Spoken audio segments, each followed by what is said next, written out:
En novembre 2025, l'écrivain franco-algérien Boualem Sansal est libéré après un an de détention en Algérie. Son cas révèle les failles et les tensions profondes entre la France et le régime algérien. L'ambassadeur de France à Alger évoque une crise inédite, profonde et durable, expulsion bloquée, Français détenus, rappel d'ambassadeur, résolution parlementaire. La relation est devenue toxique, minée par les non-dits et les calculs politiques. L'indépendance de l'Algérie, scellée en 1962 par les accords d'Évian, promettait la protection des biens, des droits civiques et des libertés. Dans les faits, ces engagements furent très vite bafoués, ouvrant une longue séquence de spoliation, d'exode et de rancœur. En 1968, un accord bilatéral accorde aux ressortissants algériens un statut spécifique pour la circulation, le séjour et le travail en France, titre de séjour facilité, procédures allégées, régime juridique distinct du droit commun des étrangers. En octobre 2025, un rapport parlementaire puis une résolution de l'Assemblée demandent de remettre en cause ce statut dérogatoire, jugé inégalitaire et coûteux pour les finances publiques, et de dénoncer l'accord de 1968.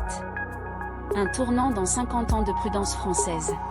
Depuis l'indépendance, le régime algérien fait de la dénonciation de la colonisation et de la demande de repentance un pilier de sa légitimité. La France offre excuses, gestes symboliques, commission mémorielle.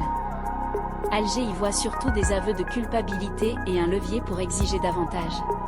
En 1830, l'Algérie n'est ni un État-nation uni, ni un territoire stable, régence ottomane, zone tribale, portion saharienne liée au Maroc ou à d'autres pouvoirs.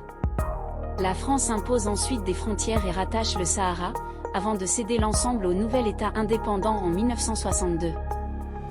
Malgré des recettes colossales tirées des hydrocarbures, l'Algérie souffre d'une économie rentière, d'une corruption massive et d'une jeunesse tentée par le départ.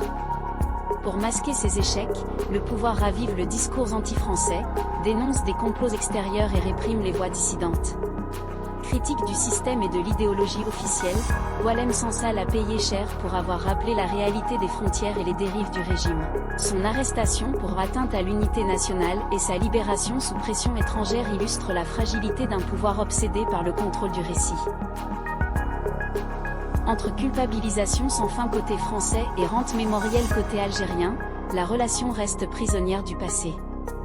Comprendre l'histoire longue, ses zones d'ombre comme ses réalités, est la condition pour rompre avec le chantage, défendre les libertés et construire enfin un dialogue juste entre les deux rives.